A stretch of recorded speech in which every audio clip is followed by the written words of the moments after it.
hi everybody. I am Jason Fisher. I'm the Market Development Executive for New Energies for EnergyGigs, and today we have with us Jocelyn Lai, the CEO of Bedrock Energy.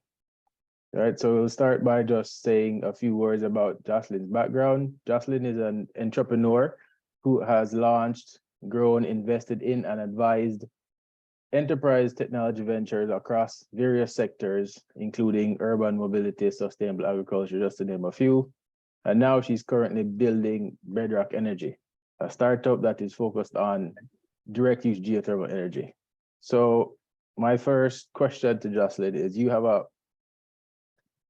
very wide background. How did you end up choosing geothermal as a startup? Sure. Nice to meet everyone. It's great to be here. I am probably newer to geothermal energy than many in this room, but I came to this space in large part because of my co-founder, who is a longtime technology executive from the oilfield services industry. He was chief scientist of pressure pumping at Baker Hughes for most of the past decade. And one of the reasons that I was really drawn to working with him in launching Bedrock is that geothermal energy is this incredible technology of now. And when we think a lot about the energy transition, there's so many different technologies that are commonly discussed in the media, that are commonly discussed in climate tech and clean tech energy spaces. And yet geothermal is really one of the sectors that actually has immense commercialization potential now in the near term.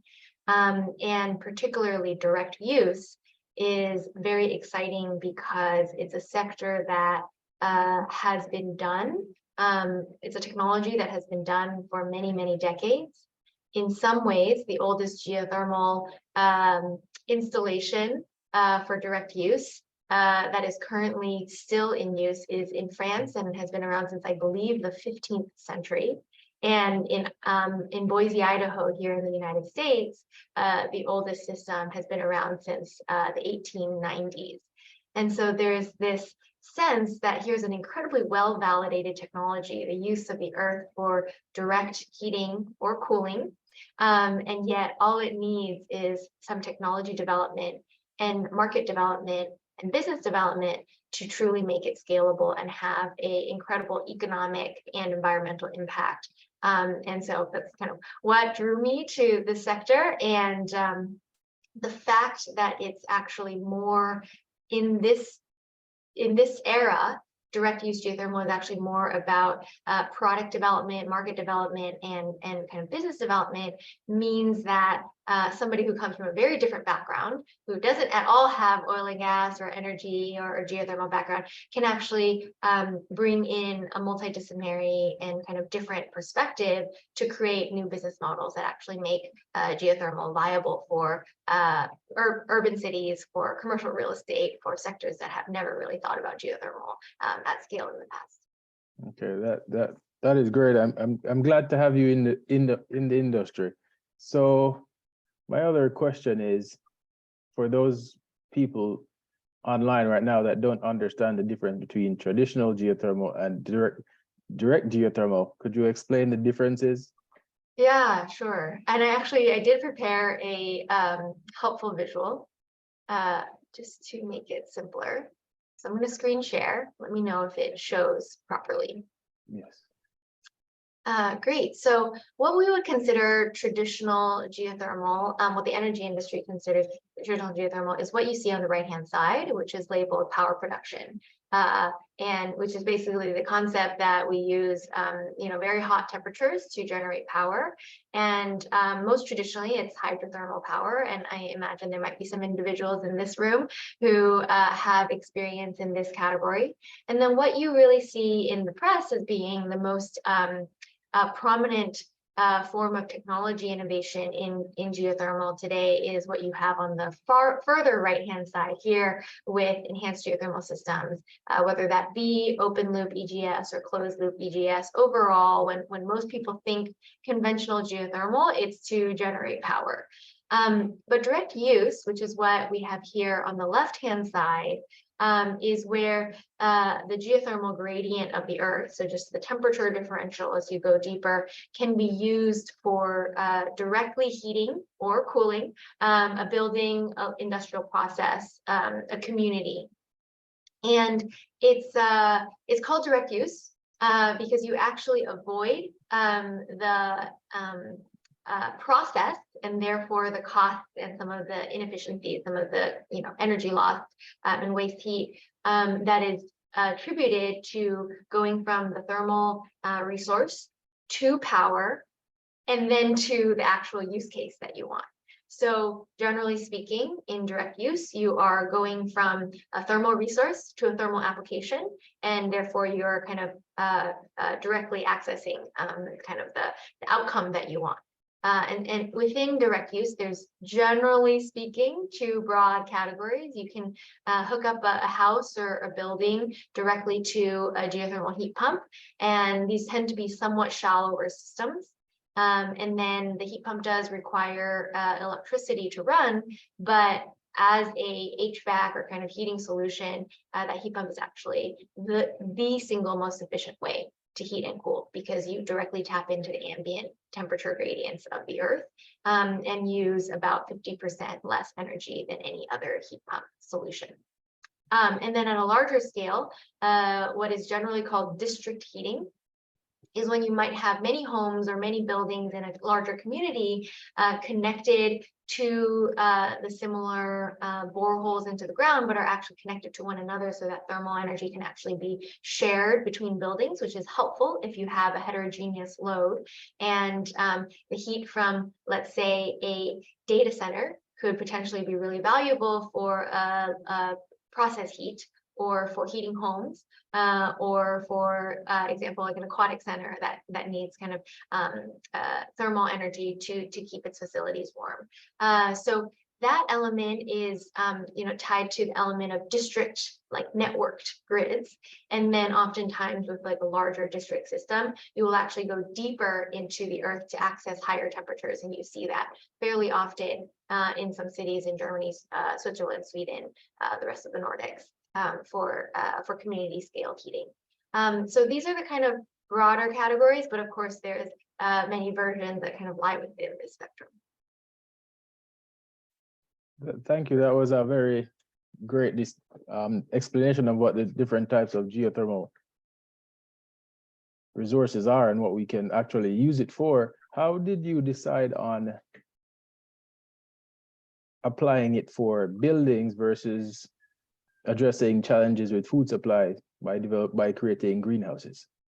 Yeah, so greenhouses are definitely a good example of kind of a higher load or specific customer segment for geothermal heating mostly, although cooling is actually a potential use case as well in greenhouses when you have controlled environment agriculture these days that use really heavy lighting to produce the energy needed, and then you actually have a lot of heat, and that wouldn't be that good for the plants, so sometimes cooling is actually relevant. But the reason that we've thought about buildings as our first market is because buildings do, it is a larger market, and it is a market that when we look at cities around the world, especially in kind of developed regions such as Europe and North America, that we're starting to see city governments imposing increasingly strict requirements on buildings decarbonizing, on buildings moving away from natural gas heating or fuel oil heating, which is the single largest reason for carbon emissions in major cities. There's also a push to move away from those types of heating sources because of safety concerns with kind of gas pipelines and just public health concerns with the air that we breathe, especially in kind of more urban communities. And so there is a big tailwind for buildings needing a geothermal or any all-electric heating and cooling solution, especially one that is as efficient, as energy efficient, as electricity efficient as geothermal heating and cooling. So that's kind of the main reason. We believe that there is a lot of appetite for geothermal in the commercial real estate market. But once that sector has really been proven, if we can start to educate the ecosystem about geothermal, then certainly greenhouses and other light industrial processes would be a really good next market. Okay, that's amazing. So obviously we've seen a huge amount of growth of interest in the geothermal space over the last 2 or 3 years. How do you see it evolving further over the next couple of years regarding to the application of geothermal for heating and cooling for buildings? Yeah, so I think there's a few factors of the evolution of the market. What Bedrock Energy is focusing on is the technology part of that market evolution. We are developing technology that is very much inspired by the conventional energy industry, by the oil field services industry, to make the design, the simulation, the drilling and the borehole completion of geothermal heating and cooling systems significantly more sophisticated and cost effective, as well as space efficient. And so the technology evolution that we are driving is that a building that wants a geothermal heat pump should be able to install it not with a 20 or 30-year payback period because of the cost of borehole construction, but with a solid 5 to 7 year payback period that is well within the holding periods of a professional real estate investor, and with a IRR, an internal rate of return, that is a double-digit positive number, so that not only are you decarbonizing your building, electrifying your building, but actually increasing your property value and making it a positive, economically rational and economically attractive decision to put geothermal into your building. So that is a technology evolution, Jason, that we are focusing on. But you mentioned, there's other types of market evolution as well. And so we see, for example, that in the United States, commercial scale geothermal just went from something that has a 10% investment tax credit as an incentive to 30 to 50% investment tax credit, such that if you put in $1 million geothermal heating and cooling system into your commercial building, you could actually get $300,000 to $500,000 back in tax savings that same year. And so you're starting to see a lot of regulatory tailwinds for the ecosystem at the federal side because of the Inflation Reduction Act last year, but also increasingly states are very interested in it. And you'll see that all the way ranging from New York, where there are very significant incentives because heating and cooling is one of their largest causes of greenhouse gas emissions.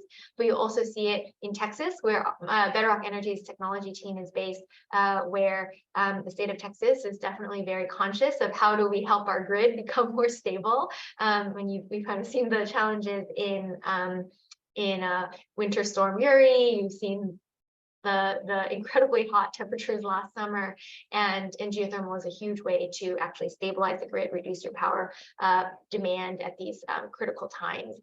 So you have regulatory tailwinds, and then you're just starting to see in the real estate industry a lot more demand for high-end real estate. Right? We all prefer to work from home now, so we're only going to go into the office if it's a really nice, luxurious, sustainable, green office that has really great amenities. And so the real estate industry is starting to wake up to the fact that they have to be competitive in many factors in order to draw people in, and sustainability is one of those ways.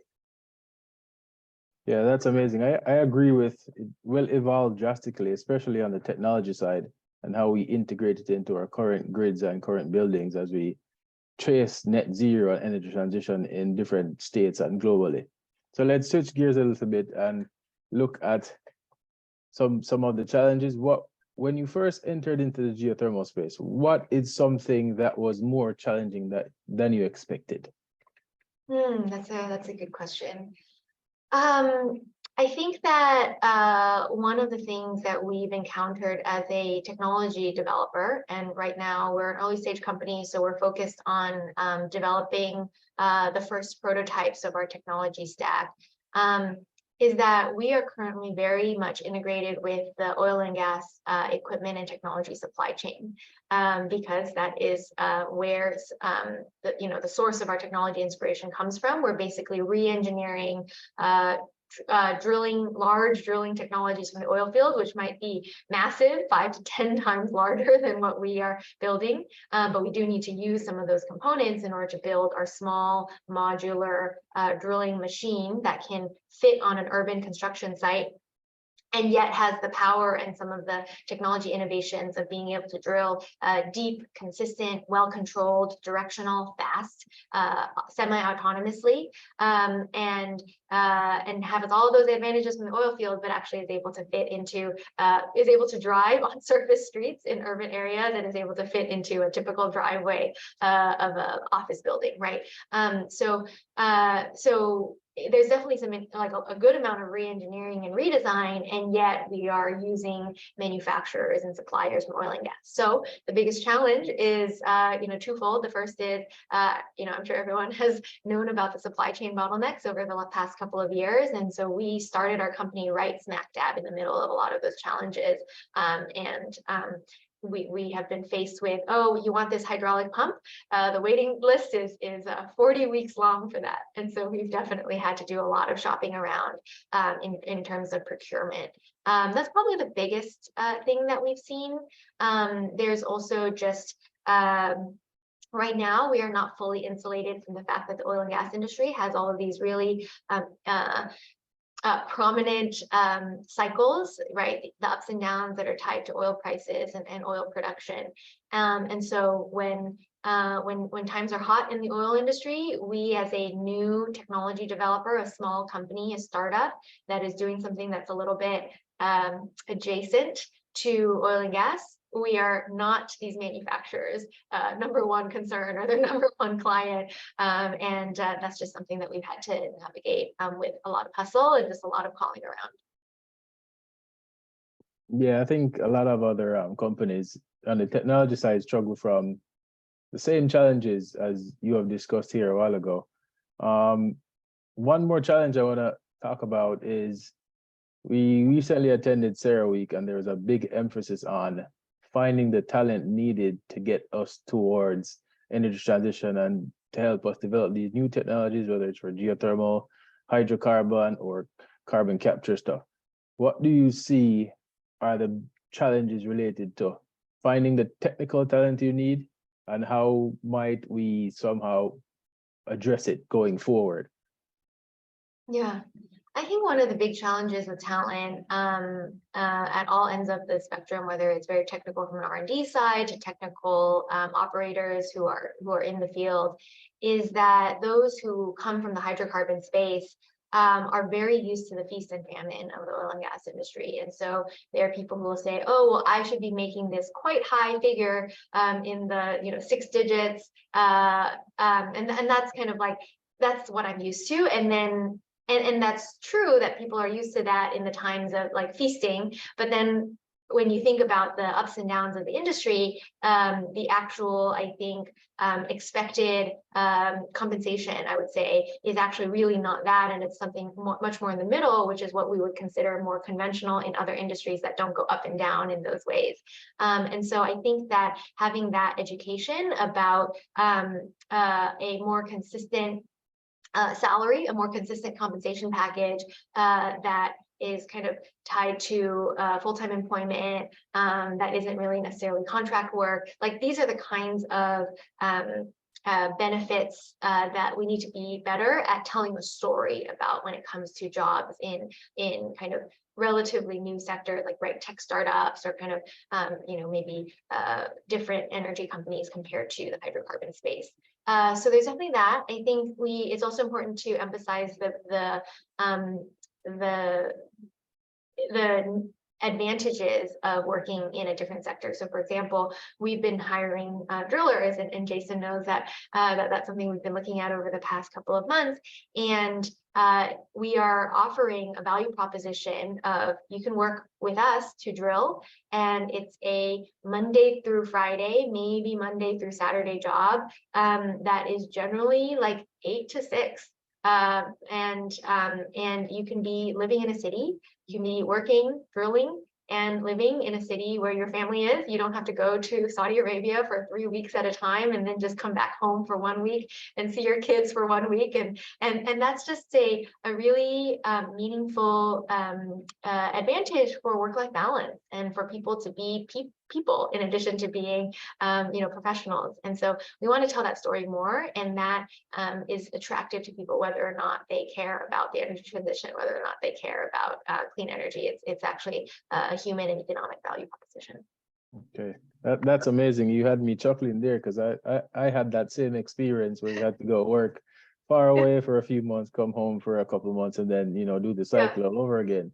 So from what you're saying is we should always speak to the value proposition of working for energy transition or some geothermal new startup companies because of the work-life balance. You get to spend time with your family while still contributing to a meaningful vision and mission and goal of a company trying to help solve all the challenges of the world, right?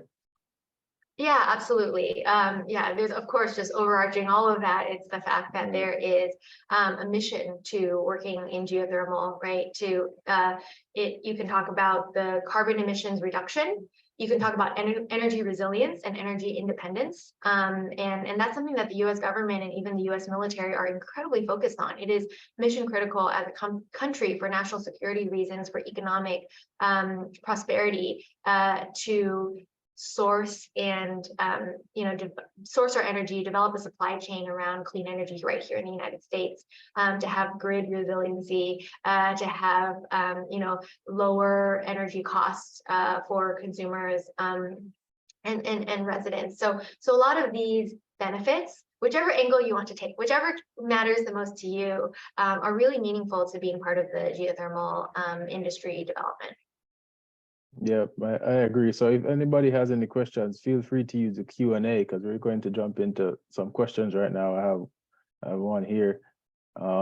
So what technologies are you taking from oil field services industry for the installation of ground source heat pumps? Can't all drilling necessarily be done with typical geotechnical drilling rigs? Also, will Bedrock be at NYGeo?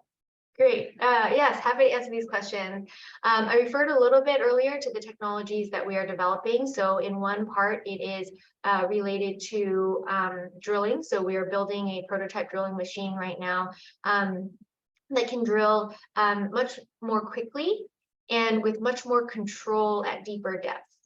And so some of the benefits to those two features, the first is drilling quickly and doing so with less human intervention needed for handling the drill pipes and connecting the drill pipes into the drill string. That means going faster and faster with fewer people means going cheaper. And so we really are here to cut down the cost of drilling by we're targeting about 50% over the next couple of years of technology development. And of course, being able to do it more quickly makes geothermal a much more palatable option for large real estate developers, commercial real estate, institutional real estate developers and owners. And then the second part of that drilling machine that I mentioned is control and directionality at deeper depths. And the reason is that if we continue to drill only to 300 to 500 feet as a typical depth here in the United States for geothermal heat pump systems, the serviceable market will remain quite small. It requires maybe dozens or hundreds of boreholes for larger buildings if you're drilling to those depths. But if you can control and cost effectively drill straight at deeper depths of 800 feet, 1,200 feet, 1,500 feet, 1,800 feet, then you actually can reduce the number of boreholes that you need. Of course, this requires proving from a software simulation, energy model simulation, that those deeper depths work. But we also have that as a part of our technology stack. But if you can go to those deeper depths, fewer boreholes means that more people can have geothermal heat pumps without needing a football field in their backyard or just being a mansion with a really large ranch around it, and more customers, especially in urban areas, can access it. I alluded to the other part of our technology stack, which is the energy modeling. We bring from the oil field services industry a competency in subsurface analytics, subsurface algorithms that better understand, better model, and predict the long-term performance of geothermal heating and cooling reservoirs. And the reason that that's really important is that today there are oftentimes concerns about issues related to thermal creep or thermal drawdown if a geothermal borehole system isn't designed correctly. And that kind of confidence and predictability issue is actually really important for scalability of an industry. If bankers, if lenders in an industry cannot say, I know exactly what performance this asset will have over 30 years, 50 years or more, it's very hard to corral capital to deploy projects at scale in the same way that we have now deployed solar around the world, because rooftop solar has performance that you can predict and count on.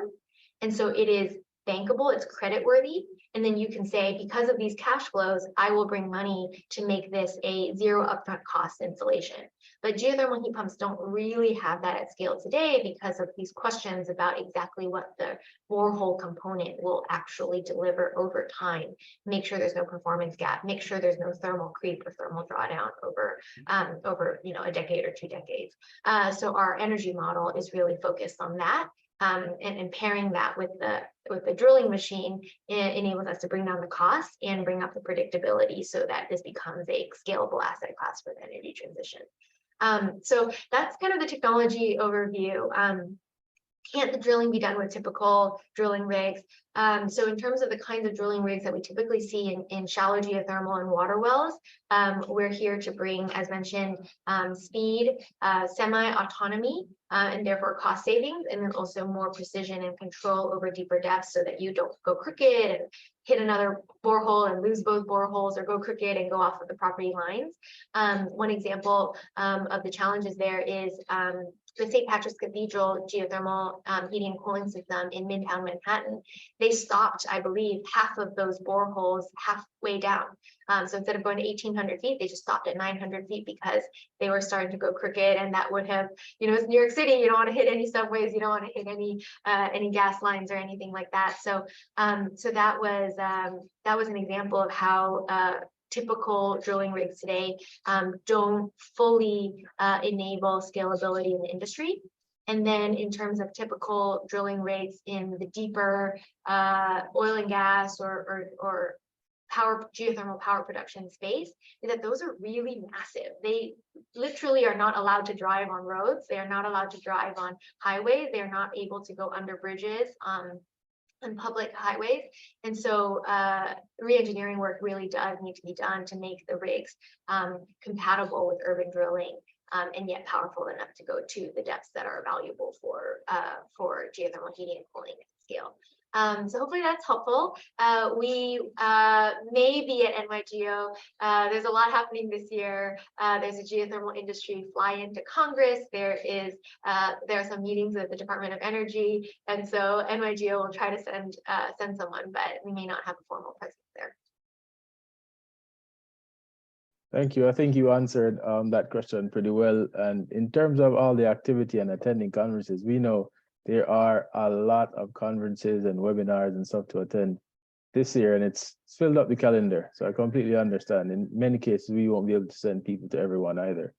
So I think with that, we are at our time. I want to thank everybody for attending today's lunchtime webinar. And if you want more information about Jocelyn and what they're doing at Bedrock Energy, you can find them at bedrockenergy.com. If you are interested in finding out more about our work at EnergyGigs and are interested to find talent to help you navigate your energy transition journey, you can reach out to us at energygigs.com, or just reach out to me at jasonfisher@energygigs.com, and I'll point you in the right direction or help you to find what you need. Thank you, Jocelyn, for jumping on quickly today, and we look forward to having many more conversations. However, before we run, there's one more question, if you don't mind. Sure. So this question is, For cooling, can heat pumps give temperatures below 13 degrees C? Yes, they can. So the entering water temperature of a heat pump might be around 13 degrees C because that's generally the lower bound of the thermal gradient underground. But a heat pump is something that moves heat. And so it's not necessarily that if the temperature coming in to the heat pump is 13, then that's the minimum temperature that the heat pump can do. It's that the temperature coming in is the source of heat, just like dispersion and heat being sunk, the ground being used as a heat sink. And so basically, if we were to want to use heat pumps or use some kind of chiller for process cooling to deliver temperatures below 13 Celsius, it would be doable. You would just need a larger heat reservoir or heating and cooling reservoir in order to dump more heat into the ground. So the answer is yes, but of course it does in this case depend on mechanical equipment that's used. If it's kind of a water source chiller or a water source heat pump, you need that to be suitable for the cooling loads that you're serving. Okay, great. Thank you for that last minute question. And thank you again, Jocelyn, for answering that one, even though we're over time. And we look forward to continuing the conversation. Stay tuned to Bedrock Energy and EnergyGigs.com on LinkedIn and to find out more about other stuff we're doing and about our webinar for next month. Awesome. All right, everybody. Thank you, guys. Bye. Bye.